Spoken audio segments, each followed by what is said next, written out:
Good morning everyone, welcome to Knowledge Account. আমি কুন্তল মহিন্দার তোমাদের সাথে 10th জানুয়ারি 2023 এর ডেলি কারেন্ট অ্যাফেয়ার্স নিয়ে ডিসকাস করব উইথ রিলেটেড স্ট্র্যাটেজিকে। দেখো, তোমাদের 14th January food SI WB food SI এর সম্পূর্ণ মক টেস্ট রয়েছে নলেজ অ্যাকাউন্ট অফিসিয়াল অ্যাপে। তোমরা যারা এটা অ্যাটেন্ড করতে চাও, এটা সম্পূর্ণ ফ্রি।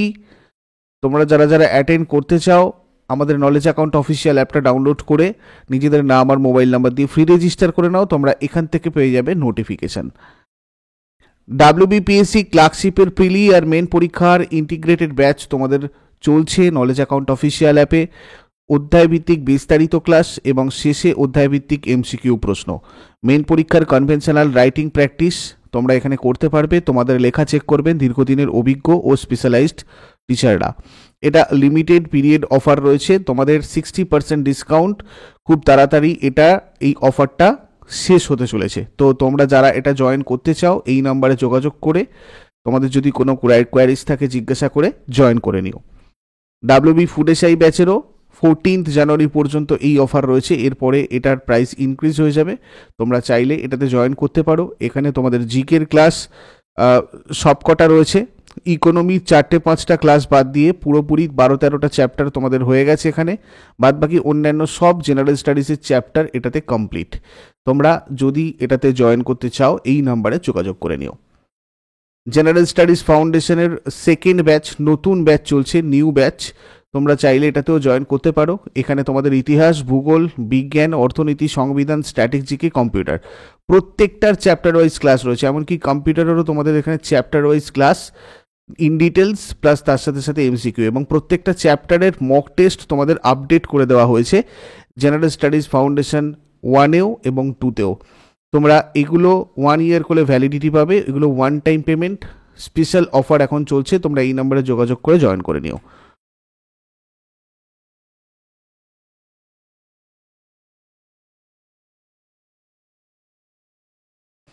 দেখো, আজকে প্রথম যে প্রশ্নটা দেখবো সেটা আমাদের ওয়েস্ট বেঙ্গলের একটা প্রশ্ন।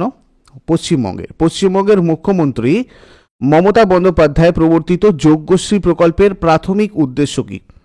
যোগ্যশ্রী রিসেন্টলি লঞ্চ করেছে আমাদের মুখ্যমন্ত্রী মমতা বন্দ্যোপাধ্যায়। তো এটার যে প্রাথমিক উদ্দেশ্য সেটা হচ্ছে এসসি এবং এসটি ছাত্রদের জন্য বিনামূল্যে প্রশিক্ষণ, free training for SC and ST students. Dhanadhanya স্টেডিয়ামে নতুন এই প্রকল্পের সূচনা করেছেন মুখ্যমন্ত্রী মমতা বন্দ্যোপাধ্যায়। এই যোগ্যশ্রী প্রকল্পে রাজ্যের অনগ্রসর তফসিলি জাতি এবং আদিবাসী ছাত্রছাত্রীদের বিনামূল্যে সরকারি চাকরির প্রবেশিক্ষা থেকে শুরু করে মানে জয়েন্ট এন্ট্রান্স, এনইইটি, তোমার হচ্ছে ডাব্লিউবি, জেইই, এইসব পরীক্ষাগুলোর জন্য প্রশিক্ষণ দেওয়া হবে।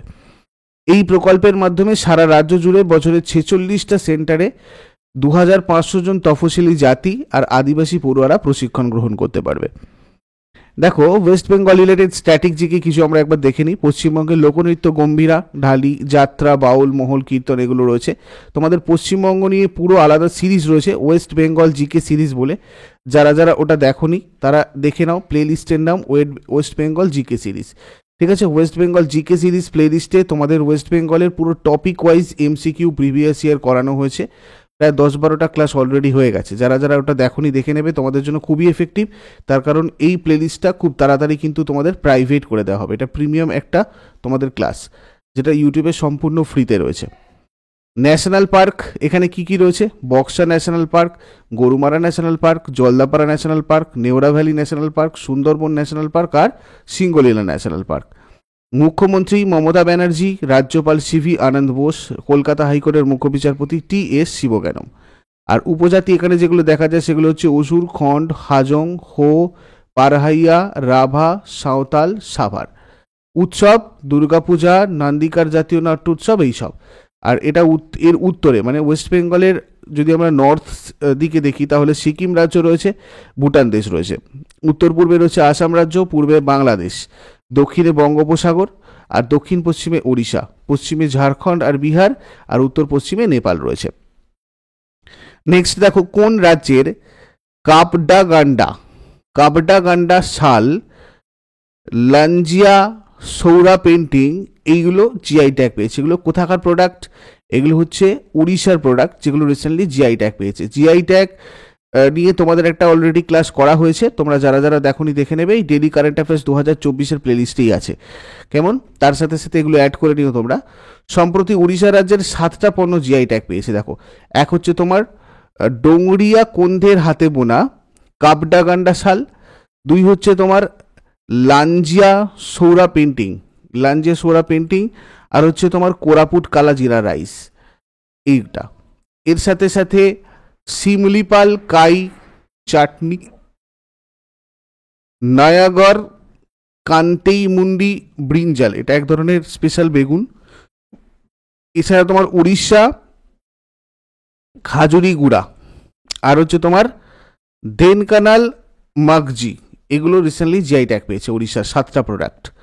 তো এগুলো তোমরা জিআই ট্যাগের লিস্টে আপডেট করে নিও। নেক্সট হচ্ছে এশিয়ান অলিম্পিক কোয়ালিফায়ারে পুরুষদের 10 মিটার এয়ার পিস্তল দলগত ইভেন্টে কোন দল স্বর্ণপদক জিতেছে? এশিয়ান অলিম্পিক কোয়ালিফায়ারে পুরুষদের 10 মিটার এয়ার পিস্তলগত দলগত ইভেন্টে জিতেছে আমাদের ইন্ডিয়া। দেখো, একটু ডিটেলস দেখে নাও। ভারতীয় শুটাররা ইন্দোনেশিয়ার জাকার্তায় এশিয়ান অলিম্পিক কোয়ালিফায়ারে পুরুষদের 10 মিটার এয়ার পিস্তল টিম ইভেন্টে স্বর্ণপদকটা জিতেছে। ইরান রূপোর পদক জিতেছে এবং কোরিয়া ব্রোঞ্জ পদক জিতেছে। ভারতীয় শুটার বরুণ তোমর 8 জানুয়ারি 2024-এ জাকার্তায় এশিয়ান অলিম্পিক বাছাই পর্বের পুরুষদের 10 মিটার এয়ার পিস্তল ইভেন্ট স্বর্ণপদক জিতেছেন।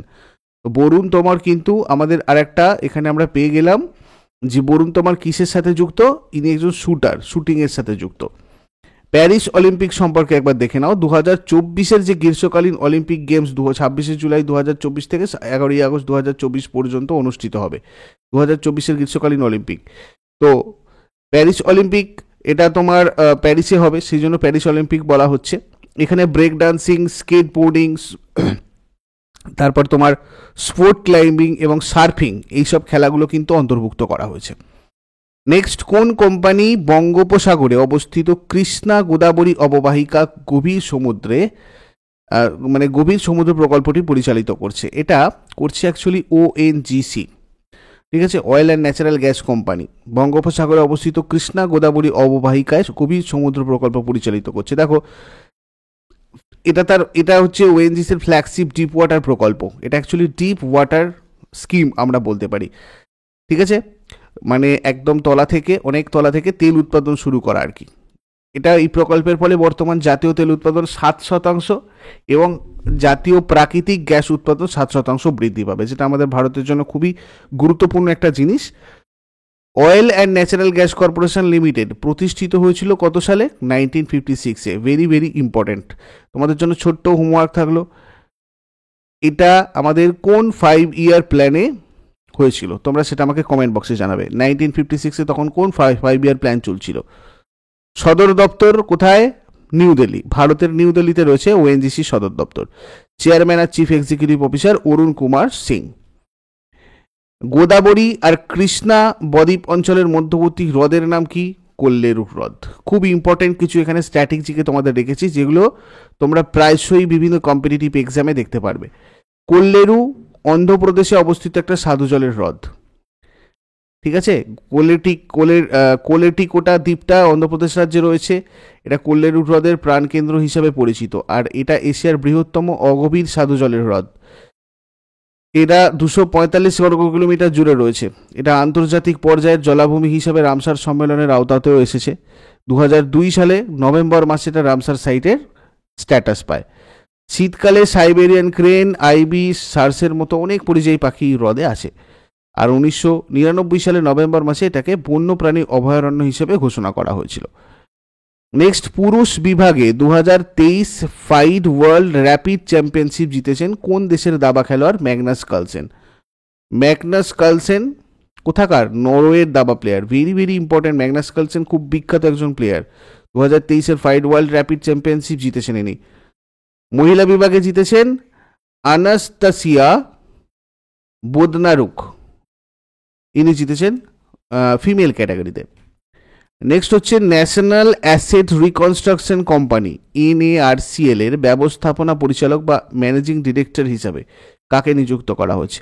ন্যাশনাল অ্যাসেট রিকনস্ট্রাকশন কোম্পানির ব্যবস্থাপনা পরিচালক হিসাবে নিযুক্ত করা হয়েছে পি সন্তোষকে। এখানে একটু তোমার স্যাটিসফ্যাকশন হয়ে গেছে, পি সন্তোষ হবে, এটা একটু চেক করে নিও। দেখো, কানাড়া ব্যাংকের চিফ জেনারেল ম্যানেজার পি সন্তোষকে ন্যাশনাল অ্যাসেট রিকনস্ট্রাকশন কোম্পানির নতুন ম্যানেজিং ডিরেক্টর হিসেবে নিযুক্ত করা হয়েছে। সম্প্রতি এই পদ থেকে পদত্যাগ করেছেন নটরাজন সুন্দর, তার জায়গায় ইনি এসেছেন। কানাড়া ব্যাংক NARCL এর স্পন্সর ব্যাংক, যেটা 10% বেশি শেয়ার রয়েছে এটার। পাবলিক সেক্টর ব্যাংকগুলোর NARCL এর প্রধান শেয়ার হোল্ডার। NARCL একটা সরকারি ইউনিট, এটা 2021 সালে প্রতিষ্ঠিত হয়েছিল। পরের প্রশ্ন, চান্দুবি মহোৎসব সম্প্রতি কোন রাজ্যে পালিত হয়েছে? চান্দুবি মহোৎসব এটা পালিত হয়েছে কোথায়? আসামে। সম্প্রতি আসাম রাজ্যের চান্দুবি লেকের তীরে চান্দুবি উৎসবের আয়োজন করা হয়েছে। প্রত্যেক বছর নববর্ষের প্রথম দিন থেকে 5 দিন ব্যাপী এই উৎসবের আয়োজন করা হয়। চান্দুবি মহোৎসবের মূল উদ্দেশ্য আসামের এই জৈব বৈচিত্র্যের হটস্পটে ইকো ট্যুরিজমের প্রচার করা, ইকো ট্যুরিজমটাকে প্রমোট করা। দেখো, আসামের লোকনৃত্য বিহু, বিছুয়া, নাটপূজা, মহারাজ, কালীগোপাল, বাগরুম্বা, নাগা নৃত্য, খেলগোপাল, তাবলচাংলি। উৎসব কি কি রয়েছে? অম্বুবাচী, ভোগালী বিহু, বৈশাখু, দেহিং পাটকাই, অনেক রকমের বিহু রয়েছে, কাটি বিহু, ঠিক আছে, এগুলো সবকটা বিহু মানেই আসাম। মুখ্যমন্ত্রী হিমন্ত বিশ্ব শর্মা, রাজ্যপাল গোলাপচন্দ্র কাটারিয়া। ন্যাশনাল পার্ক কি কি রয়েছে এখানে? কাজিরাঙ্গা রয়েছে, Dibru Saikhowa, Manas national park, Nameri national park, Orang national park, Raimona reserve forest. ঠিক আছে, আচ্ছা। পরের প্রশ্ন, বিমস্টেকের সেক্রেটারি জেনারেল পদে কে নিযুক্ত হয়েছেন? বিমস্টেকের secretary general, very very important একটা অ্যাপয়েন্টমেন্ট। ইন্দ্রমণি পান্ডে বিমস্টেকের সেক্রেটারি জেনারেল পদে নিযুক্ত হয়েছেন। বিমস্টেকের সদর দপ্তর ঢাকা, প্রতিষ্ঠা সাল 1997 6 জুন। এটা 7টা সদস্য রাষ্ট্রের সমন্বয়ে গঠিত একটা আঞ্চলিক সংস্থা। 5টা দক্ষিণ এশিয়া থেকে, যার মধ্যে বাংলাদেশ, ভুটান, ভারত, নেপাল, শ্রীলঙ্কা, আর 2টো দক্ষিণ পূর্ব এশিয়া মানে মায়ানমার আর থাইল্যান্ড। বিমস্টেকের ফুল ফর্ম কি? Bay of Bengal initiative for multi sectoral technical and economic cooperation. Bay of Bengal initiative for multi sectoral technical and economic cooperation. Secretary general Tenzin Lekphell, ভুটানের। সম্প্রতি কোন রাজ্যে কলেজ ফাকতানসি মিশন শুরু হয়েছে? এটা শুরু হয়েছে মণিপুরে। দেখো, মণিপুরের এন বীরেন সিং বিষ্ণুপুর জেলার বিভিন্ন উন্নয়ন প্রকল্পের ভিত্তিপ্রস্তর স্থাপন আর উদ্বোধন করার সময় এই কলেজ ফাকতানসি মিশনটা স্টার্ট করেছেন। মানে এখানে রাজ্যে যে সরকারি কলেজগুলো আছে সেগুলোর ডেভেলপমেন্টের জন্য এটা একটা মিশন, কলেজ ফাকতানসি মিশন। মিশনের অধীনে 24টা কলেজ নেওয়া হয়েছে, আর প্রতিটা কলেজে 2.5 কোটি টাকা ব্যয় সুবিধাগুলো বিভিন্ন ধরনের অ্যাডভান্টেজ তৈরি করা হবে। পরবর্তী প্রশ্ন, ভারতের কোন রাজ্যটি সম্প্রতি দেশের পেট্রো রাজধানী হিসেবে স্বীকৃত হয়েছে? পেট্রো রাজধানী হিসেবে স্বীকৃত হয়েছে গুজরাট। ভারতের উন্নয়নে প্রবাসী ভারতীয়দের অবদান তুলে ধরতে প্রত্যেক বছর এই দিনটা পালন করা হয়। 1915 সালের 9 জানুয়ারি। আচ্ছা, এটা তোমাদের এটা অন্য জিনিস আছে, বাদ দাও। আমি তোমাদের যেটা বলবো সেটা হচ্ছে গুজরাট রিলেটেড স্ট্র্যাটেজিকে। গুজরাট ভারতের পশ্চিম উপকূল বরাবর একটা রাজ্য। এর উত্তর পূর্বে রয়েছে রাজস্থান, দক্ষিণে দাদরা নগর হাভেলি, দমন দিউ, দক্ষিণ পূর্বে মহারাষ্ট্র, পূর্বে মধ্যপ্রদেশ, পশ্চিমে আরব সাগর আর পাকিস্তানের সিন্ধু প্রদেশ। গুজরাট আয়তনের দিক থেকে ভারতের 5ম বৃহত্তম রাজ্য। সরকারি ভাষা গুজরাটি। বৃহত্তম শহর আমেদাবাদ। টোটাল 33টা জেলা রয়েছে গুজরাটে। মুখ্যমন্ত্রী রয়েছেন ভূপেন্দ্র রজনীকান্ত প্যাটেল আর রাজ্যপাল আচার্য দেবব্রত। গুজরাটের রাজধানী শহর গান্ধীনগর, যেটা এশিয়ার সবুজতম রাজধানী শহর। আর প্রথম রাজধানী গুজরাটের ছিল আমেদাবাদ, যেটা 1970 সালে রাজধানীটা পরিবর্তিত হয়ে গান্ধীনগর হয়েছে। আইনসভার এখানকার এক কক্ষ বিশিষ্ট 182টা আসন রয়েছে। সংসদীয় নির্বাচনী এলাকা যদি দেখি, রাজ্যসভার এখান থেকে রয়েছে 11টা আসন, লোকসভা রয়েছে 26টা আসন। নবরাত্রি, জন্মাষ্টমী, কচ্ছ উৎসব, উত্তরায়ণ এগুলো গুজরাটের গুরুত্বপূর্ণ উৎসব। গারবা খুবই গুরুত্বপূর্ণ, ইন্টেঞ্জেবল লিস্টে তোমাদের এসেছে এটা। এছাড়া ডান্ডিয়া, রস, টিপ্পনি, জুরিয়ান, ভাবাই এগুলো সবকটা গুজরাটের ইম্পর্টেন্ট ফোক ডান্সেস। গুজরাটের রামসার সাইট কিছু কিছু হয়েছে রিসেন্টলি অ্যাড, সেগুলো হচ্ছে তোমার নল সরোবর পাখি অভয়ারণ্য। তোমাদের প্রশ্ন চলে আসতে পারে এই অভয়ারণ্য কোথায় রয়েছে, তো তোমরা কি বলবে? গুজরাট। গুজরাটের আমেদাবাদে রয়েছে। এছাড়া থোল লেক রয়েছে মেহসানাতে, ওয়াবভানা জলাভূমি ভাদোদারাতে, খিজদিয়া পাখি অভয়ারণ্য জামনগরে। এছাড়া গুজরাটের দ্বারকা মন্দির, যেটা হিন্দু ধর্মের একটা প্রধান তীর্থস্থান, গুজরাটে রয়েছে। 4 ধামের মধ্যে একটা, বদ্রীনাথ, পুরী, রামেশ্বরমের সাথে এই দ্বারকা, ঠিক আছে, এটা 4টে ধামের মধ্যে একটা মন্দির, সেটা গুজরাটে রয়েছে। সোমনাথ মন্দির রয়েছে। সোমনাথ মন্দির নিয়ে প্রচুর ইতিহাস রয়েছে, তোমরা জানো সোমনাথ মন্দির কোথায় অবস্থিত, প্রায়শই প্রশ্ন চলে আসে। তো এই বিখ্যাত সোমনাথ মন্দিরটাও কিন্তু গুজরাটের গির সোমনাথ জেলাতে রয়েছে। এটা ভগবান শিবের 12টা জ্যোতির্লিঙ্গের মধ্যে একটা। বাটলিয়া, ভিল, ধুদিয়া, বামচা, বারদা, পারধি, চরণ, গামাতা, এগুলো গুজরাটের important tribes. Nuclear power plant রয়েছে গুজরাটে, কাকরাপার, ভেরি ভেরি ইম্পর্টেন্ট, খুব আসে পরীক্ষায়। আন্তর্জাতিক বিমানবন্দর কী কী রয়েছে? সর্দার বল্লভভাই প্যাটেল আন্তর্জাতিক বিমানবন্দর রয়েছে আহমেদাবাদে। সুরাট আন্তর্জাতিক বিমানবন্দর রয়েছে সুরাটে। ভাদোদরা আন্তর্জাতিক বিমানবন্দর রয়েছে ভাদোদরায়। 3টে আন্তর্জাতিক বিমানবন্দর, 9টা আভ্যন্তরীণ বিমানবন্দর আর 2টো মানে ব্যক্তিগত বিমানবন্দর, আর 3টে সামরিক ঘাঁটি রয়েছে আমাদের এই গুজরাটে। কেমন? এছাড়া বিশ্বের সবচেয়ে উঁচু মূর্তি স্ট্যাচু অফ ইউনিটি, এটা গুজরাটের নর্মদা জেলাতে রয়েছে। 182 মিটার এটার হাইট, 597 ফুট লম্বা। এটা সর্দার বল্লভভাই প্যাটেলকে উৎসর্গীকৃত করে করা হয়েছে এই যে স্ট্যাচু অফ ইউনিটি, ঠিক আছে। বল্লভভাই প্যাটেলের 143তম জন্মবার্ষিকীতে 31 অক্টোবর 2018-তে এটা উদ্বোধন করা হয়েছিল। প্রায় 3001 কোটি টাকা এটাতে খরচা করা হয়েছিল। আর এটা তোমার নকশাকারক হচ্ছে, মানে ডিজাইন করেছেন রামভি সুতার। এটা তোমাদের পরীক্ষাতে আসে। উপাদান কি?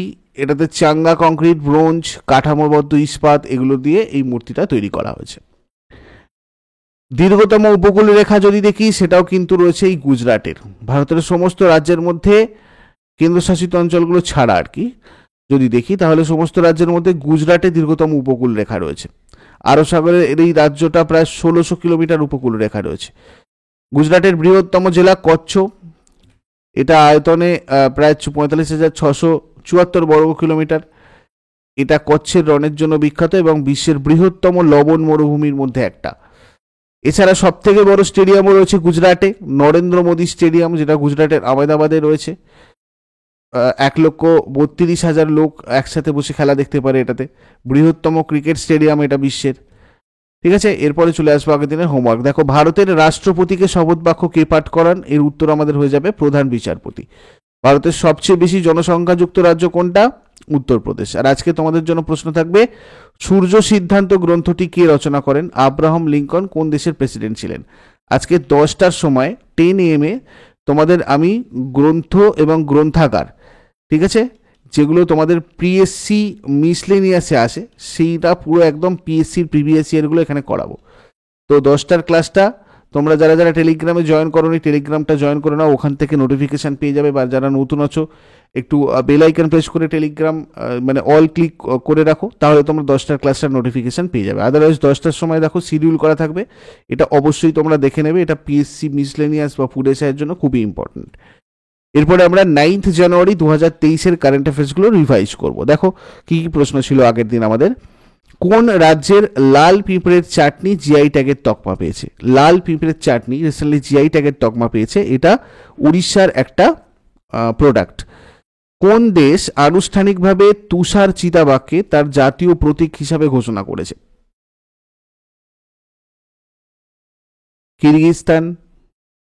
গোল্ডেন গ্লোব 2024-এ কে সেরা পরিচালক মোশন পিকচারের পুরস্কার জিতেছে? Christopher Nolan.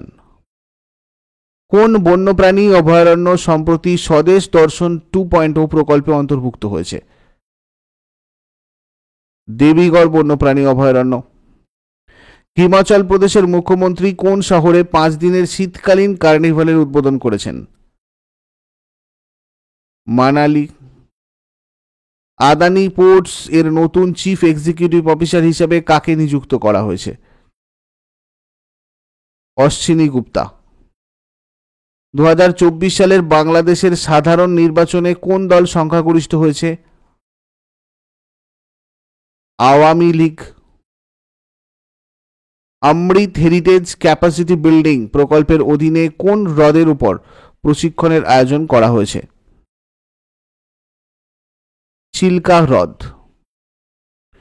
টাটা পাওয়ার সম্প্রতি কোন রাজ্যে 70,000 কোটি বিনিয়োগের ঘোষণা করেছে? তামিলনাড়ু। প্রবাসী ভারতীয় দিবস কবে পালিত হয়? 9 জানুয়ারি। তো এগুলো ছিল তোমাদের 9th জানুয়ারির কোয়েশ্চেন্স। তোমাদের তোমার 9th জানুয়ারির প্রশ্ন এগুলো তোমাদের ছিল, এবং ইউজফুল বলে মনে হলে সবাই অবশ্যই লাইক করো, বন্ধুদের সাথে শেয়ার করো, আর কমেন্ট বক্সে তোমাদের ফিডব্যাকটা অবশ্যই জানিও, যেটা আমাদেরকে আরও বেটার তোমাদেরকে সেশন প্রোভাইড করতে হেল্প করবে। এই নাম্বারে যোগাযোগ করো আমাদের বিভিন্ন কোর্সগুলোতে জয়েন করার জন্য। নলেজ অ্যাকাউন্ট অফিসিয়াল অ্যাপটা ডাউনলোড করে নাও, তাহলে তোমরা নেক্সট যে 14th জানুয়ারিতে তোমাদের যে ফুড এশিয়ার 100 মার্কসের মক টেস্ট হচ্ছে সেটা তোমরা এখান থেকে দিতে পারবে সম্পূর্ণ ফ্রিতে। ওকে।